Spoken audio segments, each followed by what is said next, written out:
वह जाती है और बताती है कि यह रोग है, इसकी कोई दवाई आपके पास हो तो कृपया मुझे वह बताने की कृपा करें।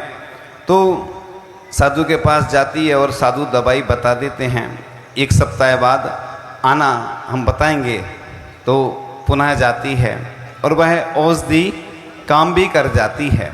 उसको कौन सा रोग था? उसको क्रोध बहुत आता था।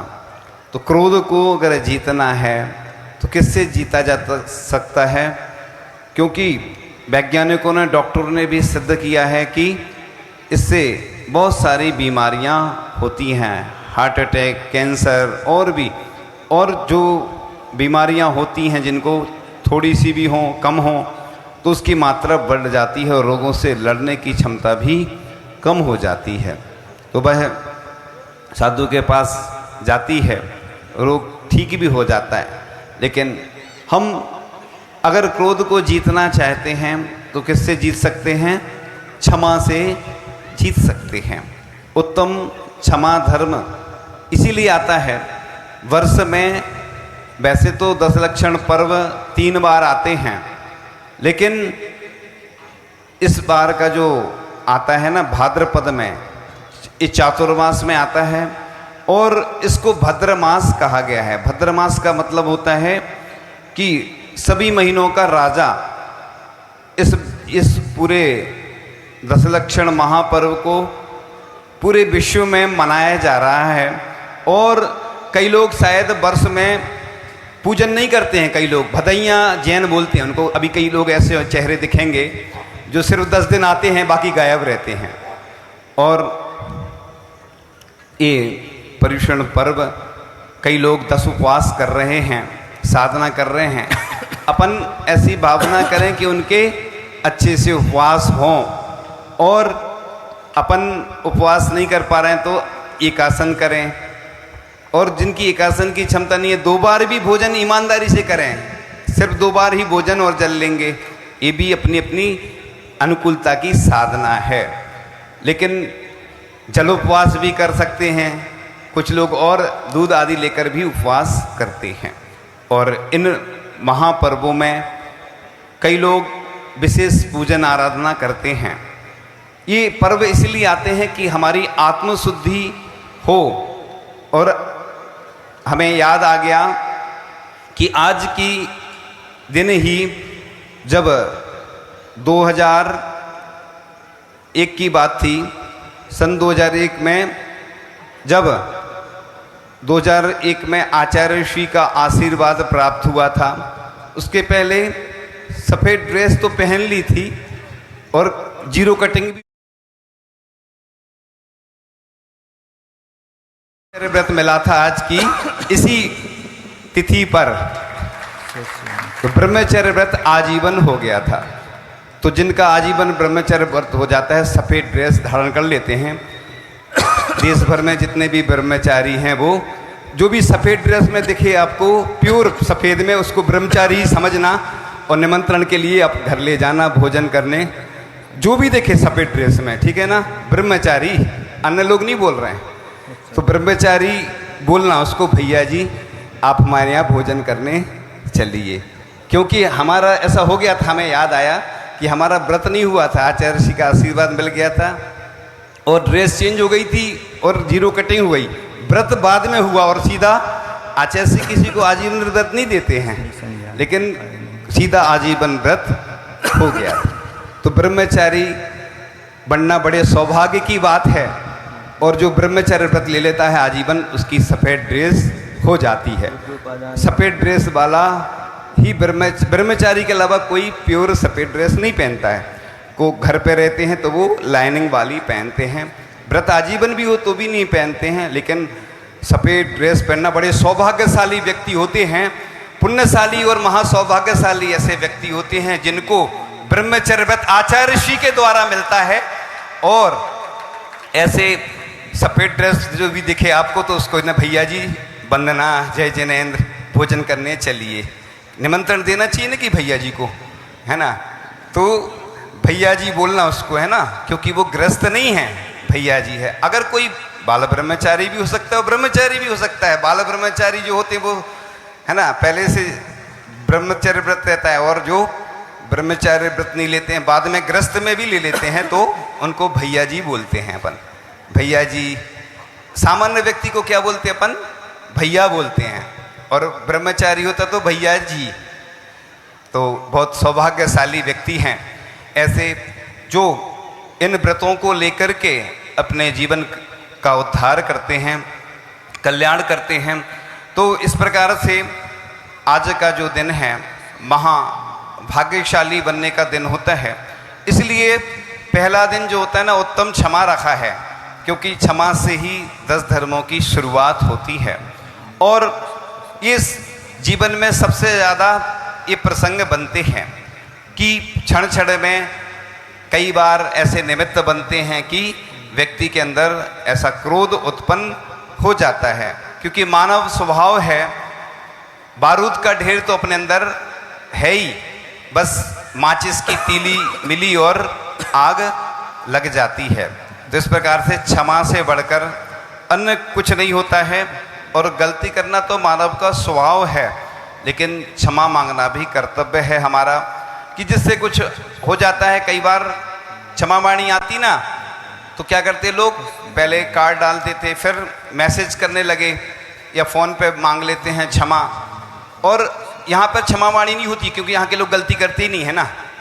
पूरे देश में क्षमा वाणी होती है। इधर के लोगों ने बताया तो हमने कहा नहीं, क्षमा वाणी तो सब जगह होती है, और ये गलत परंपरा थोड़ी है। ये तो बहुत अच्छी परंपरा है। हम तो कह रहे पूरे देश में नहीं, पूरे विश्व में एक दिन ऐसा होना चाहिए कि जिस दिन पूरे विश्व के लोग क्षमा वाणी मनाएं। ऐसी भावना हम करेंगे, मांग करेंगे तो अवश्य होगा। जैसे योग दिवस पहले नहीं मनाया जाता था, लेकिन मांग की गई तो मनाया जाने लगा, क्योंकि किसी ना किसी व्यक्ति से कुछ ना कुछ होता रहता है, परिवार में, समाज में, है ना, रिश्तेदारों से होता रहता है, खटपट होती रहती है।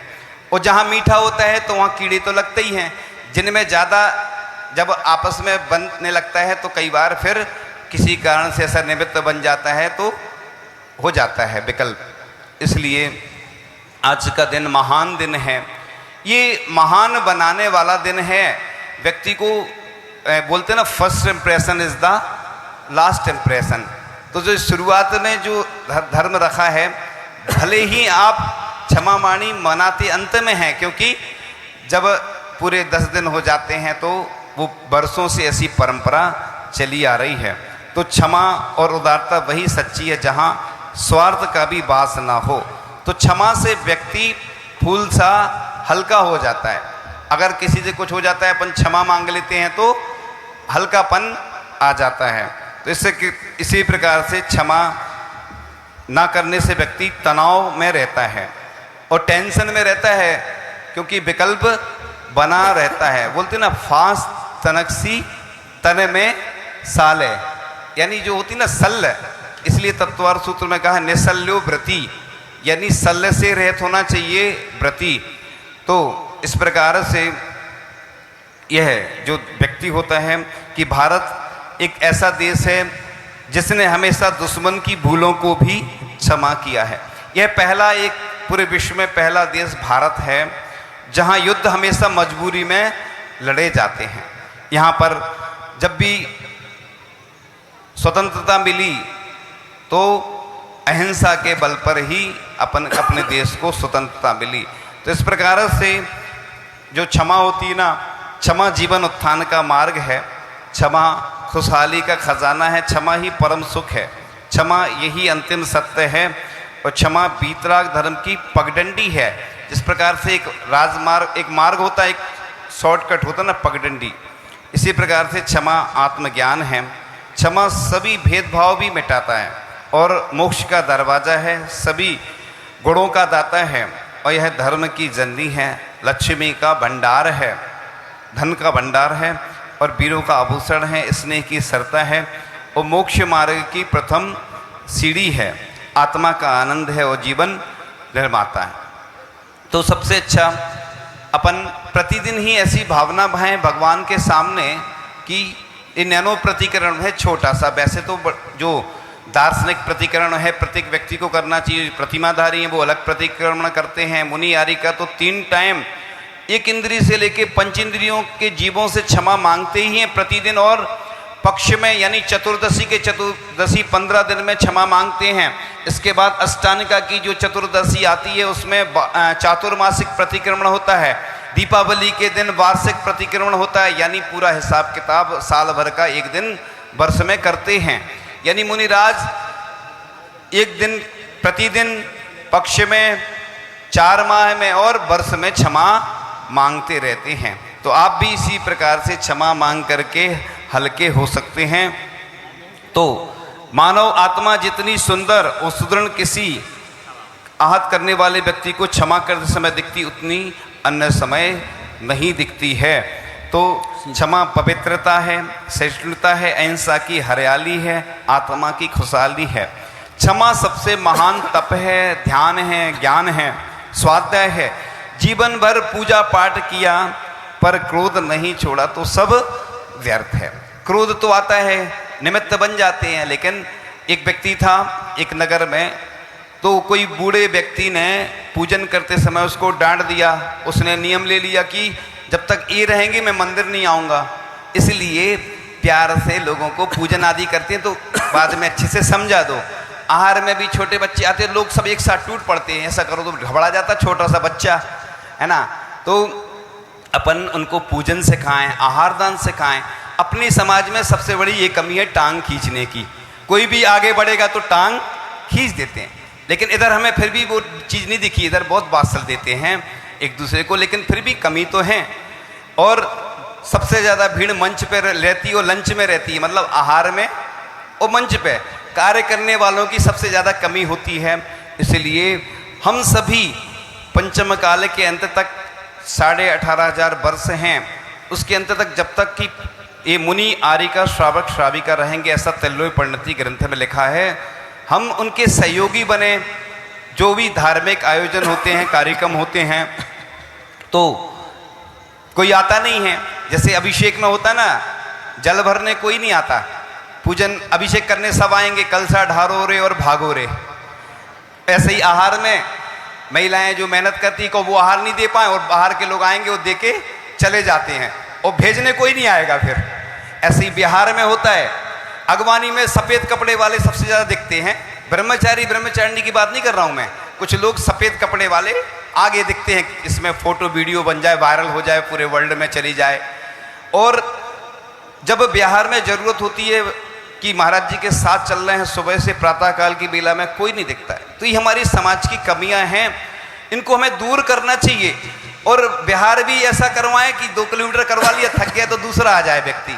क्योंकि क्या होता है ना, लगातार चलते थक जाते, दूसरे दिन गायब हो जाते। ऐसे नहीं करके, और मुनि आर्य का श्रावक श्राविका ये हमारे पंचम काल के अंत तक रहेंगे। ये हमारा जिन धर्म चलता रहेगा। इसलिए हमें सिर्फ औपचारिकता नहीं करना है कि हमने इस थाली से द्रव्य ली और इस थाली में चढ़ा दी, पता ही नहीं चला कि कौन सी पूजन चल रही थी, और चढ़ा के घर पहुंच गए। तो इन 10 दिनों में कई लोगों ने वाहन का त्याग भी किया होगा, नहीं किया तो कर सकते हैं। सिर्फ व्यापार आदि या विशेष परिस्थिति की छूट रख के, और जीवों की हिंसा ना हो, ऐसे कार्य से बचें कि जिनमें जीवों की अत्यधिक हिंसा होती है।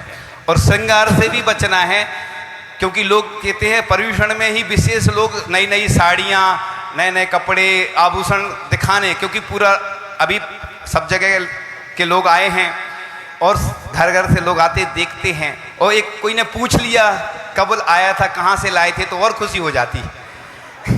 और कई लोग तो चेन है ना बिल्कुल ऐसे डालते हैं, सामने बिल्कुल दिखती है, जिससे हमारी तो भावना है कि इनकी जो चेन है, जो दीक्षा लें तो ऐसी फेंकें कि जिसको मिल जाए वो खुश हो जाए। ऐसा होना चाहिए कि वैराग्य हो जाए, उमड़ जाए। तो कई लोग पर्यूषण में विशेष श्रृंगार आदि करके आते हैं। सामान्य दिनों में जो श्रृंगार नहीं किया जाता, पर्यूषण में या 10 लक्षण में विशेष श्रृंगार करते हैं। इसमें कमी होना चाहिए, क्योंकि ये त्याग तपस्या के लिए आते हैं। ये इसलिए नहीं आते हैं कि श्रृंगार करने के लिए आते हैं। अपना व्यक्तित्व अच्छा बनाएं, और अभिषेक शांति धारा करके जहाँ जिस नगर में जहाँ के जो मूल नायक हैं, जहाँ उस समाज की जैसी व्यवस्था है उसके हिसाब से अभिषेक आदि करें। और जहाँ भीड़ अभिषेक कर रही हो तो प्रयास ये करें कि कम से कम जल से अभिषेक हो, क्योंकि कई बार निकलने की व्यवस्था नहीं रहती है, लोग करते जाते अभिषेक और गंधोदक नीचे बह रहा है।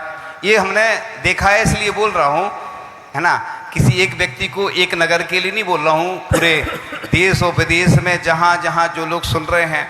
1-2 साल की बात थी, लंदन में शांति धारा हो रही थी, उधर भी 4-6 लोग शांति धारा कर रहे थे। कितनी खुशी होती है कि यहाँ के लोग जाकर वहाँ धर्म कर रहे हैं।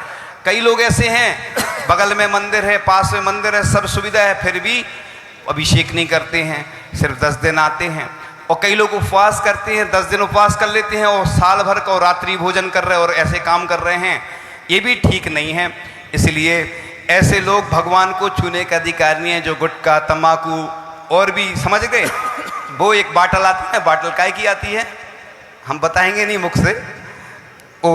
ऐसे लोग भगवान को बिल्कुल स्पर्श नहीं करें, क्योंकि भगवान का तो कुछ नहीं बिगड़ेगा, लेकिन आपका जरूर बिगड़ सकता है। तो भगवान के अतिशय तभी समाप्त होते हैं जब ऐसे लोग स्पर्श करते हैं। और हमें तो समझ में आ ही जाता है कि किसने स्पर्श किया है, वो समझ में आ जाता है। व्यक्ति के अलग दिख जाते हैं चेहरे, वो जो चेहरे अलग दिखते हैं, नए दिखते हैं, कभी कभार आते हैं। तो ऐसे लोग सावधान रहें, जिससे कि ये जो हमारा जो आने वाला महोत्सव है, ये बड़ा महोत्सव है।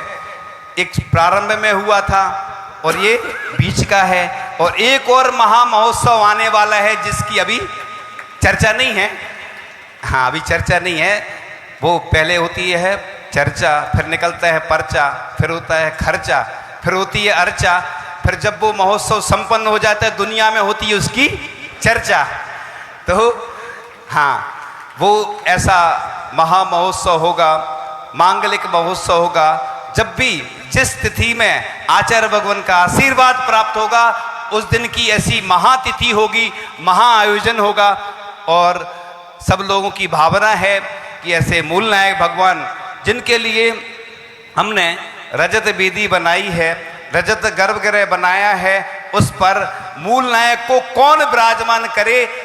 अभी से होड़ लगी है लोगों में, होड़ लगी कि वो भजन में होता ना, आता ना, होड़ लगी प्रभु की अभिषेक पहले कौन करे।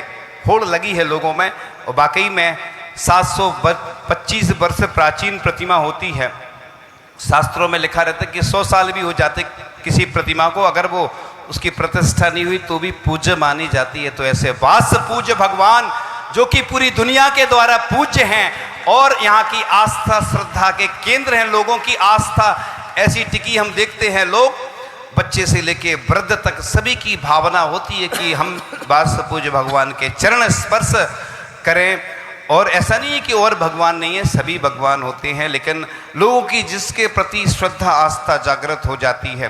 तो आज का दिन ऐसा महान दिन होता है कि जिससे शुरुआत होती है, और शुरुआत होते ही जैसे ट्रेन होती ना, पहला डब्बा दूसरा डब्बा, ऐसे ही यह 10 धर्मों की आज क्या है, चौथ है। कई लोगों ने गलत तिथि घोषित कर दी है, चौथ से ही। आप जो इंदौर का वर्धमान पंचांग आता है उसके अनुसार, वर्धमान कैलेंडर आता है ना, जैन पंचांग, उसके अनुसार ही चलना है। किसी के मानने से नहीं चलना कि उनने लिख दिया, उनने ऐसा कर दिया। कई लोगों ने कहीं कहीं त्रुटि कर दी है, तो उसके चौथ से 2 तिथि बीच में डबल हो रही हैं, बाकी तो ठीक है, शुरू की और लास्ट की ठीक है ना। शुरू से आज चौथ है, इसलिए इसके हिसाब से ही चलें। एक तिथि 2 दिन पड़ रही है, तो आप लोग जब कोई तिथि टूटती है तो प्रारंभ पहले से कर देते हैं। तो आप लोग अच्छे से उपवास करें, एकासन करें, व्रत उपवास करें, अच्छे से साधना करें। और जो उपवास कर रहे हैं, कोई प्रतिमाधारी हैं, सामान्य व्यक्ति हैं, उनकी भैयावृत्ति करके ही आप पुण्य कमाएं। तो जम सकई तम की रही, जो कर सकते हैं वो करें, जो नहीं कर सकते उसकी भावना करें। और कम से कम सांस्कृतिक आयोजन ऐसे करें कि जिसमें कोई ऐसी बात ना हो जिससे कि लोगों में गलत भावना पैदा हो।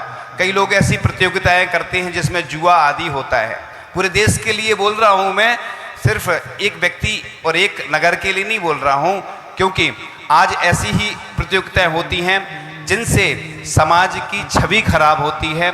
इसलिए इन बातों को ध्यान में रख करके आप इस तरह की प्रतियोगिताएं करें कि जिससे सबको लाभ मिले। तो इन्हीं भावनाओं के साथ कि जो प्रतिकरण बताया था, इन पंक्तियों को याद करते हुए ओम नमः सबसे क्षमा, सबको क्षमा, सुखी रहें सभी आत्मा, सभी बने परमात्मा। ये नैनो प्रतिक्रमण प्रतिदिन अपन को जब भी भगवान के दर्शन करें, घर में भी रह के 3 बार तो कम से कम इसकी स्मृति अपने अंदर आए, जिससे कि हम हल्के बन सकें और उस महिला का जो क्रोध था शांत हो गया। वह उस साधु से पूछती कि दवाई क्या थी जो आपने दी थी। साधु ने कहा था कि बोतल लगा के वो पी जाती है दवाई, वो वाली नहीं समझना, दूसरी दवाई। उसने पूछा कि क्या था, तो साधु महाराज ने कहा क्या करना, नहीं बता दीजिए।